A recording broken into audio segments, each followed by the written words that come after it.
महापालिका निवडणुकीच्या पार्श्वभूमीवर धुळे जिल्ह्यात कायदा व सुव्यवस्था अबाधित राहावी यासाठी पोलीस यंत्रणा पूर्ण ताकदीने ॲक्शन मोडवर आली आहे.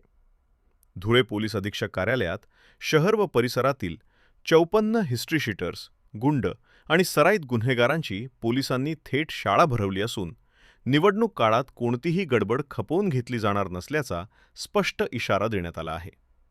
दरोडा, हाणामारी, खून यांसारख्या गंभीर गुन्ह्यांची पार्श्वभूमी असलेल्या या गुन्हेगारांना कायदा हातात घेण्याचा किंचितही प्रयत्न केल्यास थेट आणि कठोर कारवाई करण्यात येईल असा सज्जड दम पोलिसांकडून देण्यात आला आहे.